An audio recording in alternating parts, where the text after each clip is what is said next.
पंजाब के मुअत्तल अरकान से इजहार यकजहती हुकूमत पर दबाव।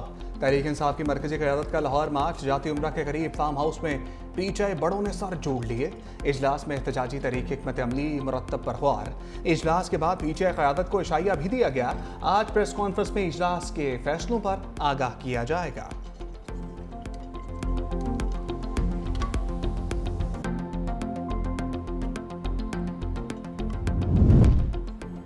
मंजिल हासिल करेंगे या सियासत छोड़ देंगे? 90 दिन का अल्टीमेटम देता हूँ, हम नहीं या तुम नहीं। वज़ीर आला खैबर पख्तूनख्वा अली अमीन गंडापुर ने इजलास से खिताब करते हुए कहा, हमारी बर्दाश्त का इम्तिहान मत लो, अपने हक के लिए लड़ेंगे।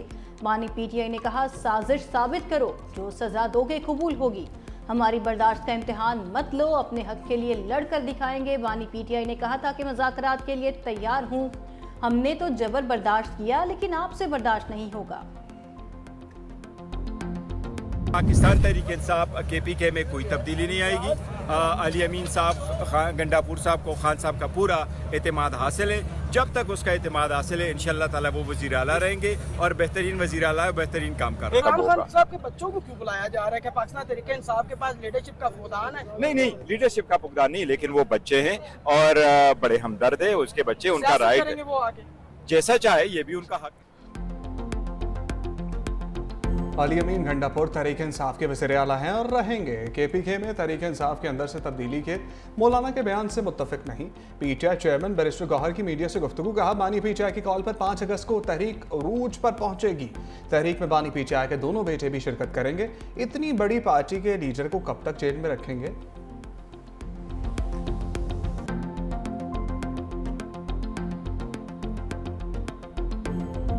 एहतजाज की तो भाई जो उनको काम आता है वो वही करेंगे ना। खैबर पख्तूनख्वा के फिर फंड निकलवाए जा रहे हैं झोंकने के लिए इस तहरीक के अंदर। एमपीएस एमएनएस को धमकियां वमकियां देनी है उन्होंने कि उनको निकलना चाहिए। तो पंजाब के अंदर अल्हम्दुलिल्लाह पहले भी पंजाब ने रिस्पॉन्ड नहीं किया था, अब भी पंजाब ने रिस्पॉन्ड नहीं करना, तो हमें कोई खास फर्क पड़ता नहीं।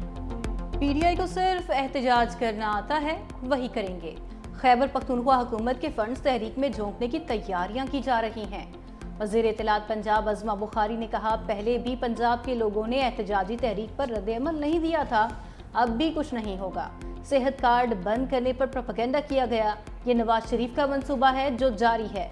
बलूचिस्तान को पाकिस्तान से कोई अलहदा नहीं कर सकता। दहशतगर्दी को कुचलने के लिए रियासत को अब सख्त एक्शन लेना होगा।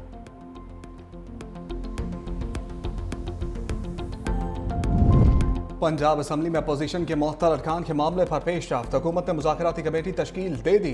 सूबाई वज़रा मुश्तबा शजाउर रहमान, ख्वाजा सलमान रफ़ीक, राना अरशद, समीउल्लाह खान और अहमद इकबाल शामिल। पीपल्स पार्टी के अली हैदर गिलानी, काफ लीग के चौधरी शाफे और IPP से शुएब सिद्दीकी मुज़ाकराती कमेटी का हिस्सा। अपोजिशन लीडर भी स्पीकर को मुज़ाकराती कमेटी के नाम देंगे।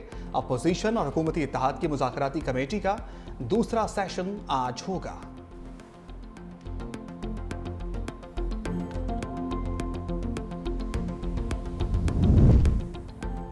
चीफ जस्टिस याहिया आफरीदी की ज़ेरे सदारत सुप्रीम जुडिशल काउंसिल का इजलास। जजेस के खिलाफ शिकायत का जायजा लिया गया। 19 शिकायत मुतफ़िका तौर पर खारिज, 5 शिकायत को मुअख्खर कर दिया गया। सुप्रीम जुडिशल काउंसिल ने जजेस के खिलाफ शिकायत निपटाने पर नाम पब्लिक करने की तजवीज़ मुस्तरद कर दी। Supreme judicial council service rules 2025 का मसवदा मंजूर कर लिया गया। साबिक मुशीर एहतसाब शहजाद अकबर को 190 मिलियन पाउंड केस का मरकजी किरदार करार दे दिया गया। नई तहकीकात के मुताबिक शहजाद अकबर ने गैर कानूनी स्कीम का मास्टरमाइंड बनकर पाकिस्तान को माली नुकसान पहुंचाया। शहजाद अकबर ने 6 नवंबर 2019 को काबीना इजलास से पहले राजदारी के माहदे पर दस्तखत किए। माहदे में शरीक मुल्जिम ज़ियाउल मुस्तफ़ा नसीम ने भी दस्तखत किए और सुप्रीम कोर्ट के अकाउंट को रियासत पाकिस्तान का अकाउंट जाहिर किया। शहजाद अकबर ने बदनीयती का मुजाहरा करते हुए FPR, FIA और स्टेट बैंक के नुमाइंदों को रकम की वापसी के मामले में शामिल नहीं किया। शहजाद अकबर, साबिक वज़ीर आज़म और आज़म खान ने 2 मार्च 2019 को NCA से तस्फिया और रकम की मुंतकली मिलकर मनसूबा बनाया।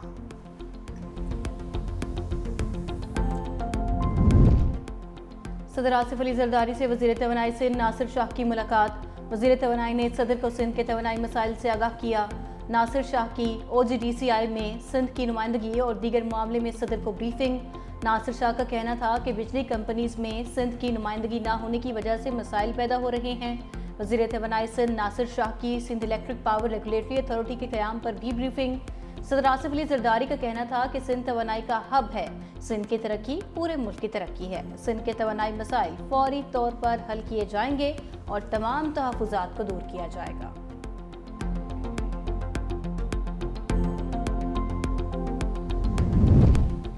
पाकिस्तान और बहरीन का दहशतगर्दी के खिलाफ ताउन बढ़ाने पर इत्तफाक। वज़ीर दाखिला मोहसिन नकवी एक रोज़ा दौरे पर बहरीन के दारुल-हुकूमत मन्नामा पहुँच गए। वज़ीर दाखिला जनरल शेख राशिद बिन अब्दुल अल खलीफा ने मोहसिन नकवी का इस्तकबाल किया। मन्नामा फोर्ट आमद पर मोहसिन नकवी को गार्ड ऑफ ऑनर पेश किया गया। वज़ीर दाखिला मोहसिन नकवी की बहरीनी हम मनसब से मुलाकात। दहशतगर्दी, इंसानी स्मगलिंग और मनशियात के खात्मे के लिए दो तरफा इश्तराक कार पर बातचीत। सिक्योरिटी ताउन मजीद बढ़ाने की ज़रूरत पर जोर। मोहसिन नकवी ने बहरीनी हम मनसब को दौरे पाकिस्तान की दावत दी।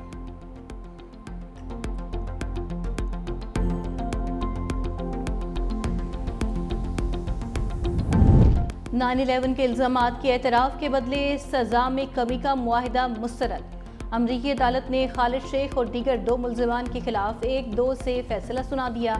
गुज़िश्ता साल खालिद शेख और अमरीकी हुकूमत के दरमियान मुआहिदा तय पाया था कि इल्ज़ामात के एतराफ़ पर सज़ाए मौत ख़त्म कर दी जाए।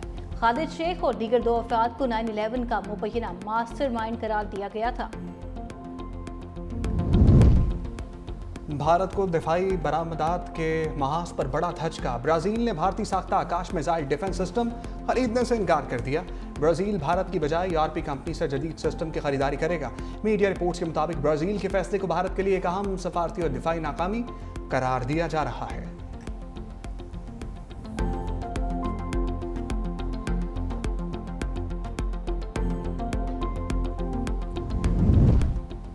अमरीका के फौजी अड्डों पर दोबारा भी हमला कर सकते हैं। ईरानी सुप्रीम लीडर आयतुल्ला खामेनेई का अमरीका को इंतबाह। कहा, कतर में अमरीकी बेस को निशाना बनाना बड़ी कार्रवाई थी। दूसरी जानिब ईरानी वज़ीर ख़ारजा अब्बास इराक़ची का कहना है, ईरान किसी ऐसे मुआहिदे को कबूल नहीं करेगा जिसमें उसे पुरअमन मकासद के लिए यूरेनियम अफज़ूदा करने का हक ना दिया जाए। तेहरान में गैर मुल्की सफ़ीरों से खिताब करते हुए कहा, हमने अफजूदगी के लिए कुर्बानियाँ दी हैं, इससे पीछे नहीं हट सकते।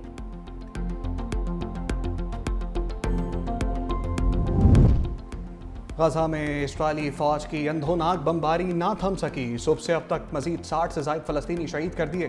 खान यूनस, दीर अल बला, बैतुल्लाहिया समेत गजा के मुख्तलिफ इलाकों पर बमबारी। इंसानी इमदाद के मराकज़ पर भी वहशियाना हमला। रोची के एक लुकमे की तलाश में 27 अफराद लुकमा अजल बन गए।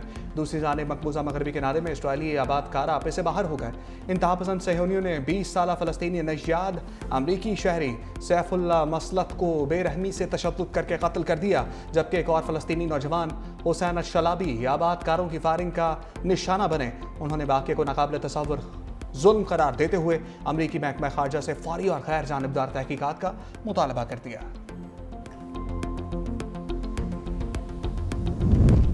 टेक्सास में पहले इतनी तबाही कभी नहीं देखी। अमरीकी सदर डोनाल्ड ट्रंप की टेक्सास के दौरे पर मीडिया से गुफ्तगू। कहा, अमरीकी तारीख के बदतरीन सैलाब का सामना किया जो खौफनाक था। सैलाब में बच्चों की हलाकत अफसोसनाक है। अभी भी बहुत से बच्चे लापता हैं जिनकी तलाश जारी है। इंतजामिया रेस्क्यू वर्कर्स ने बेहतरीन काम किया। उनकी कारकर्दगी को सराहता हूँ। कोस्ट गार्ड्स ने 169 बच्चों की जान बचाई।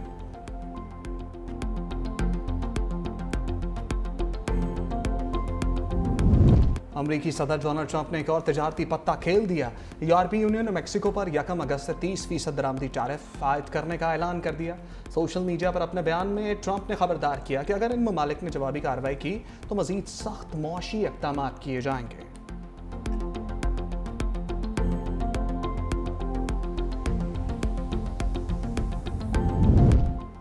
रूस के ड्रोन हमलों से यूक्रेन एक बार फिर लर्ज उठा। मगरबी इलाकों पर ड्रोन्स और मिसाइल की बारिश से कम 4 अफराद हलाक, 14 जख्मी हो गए।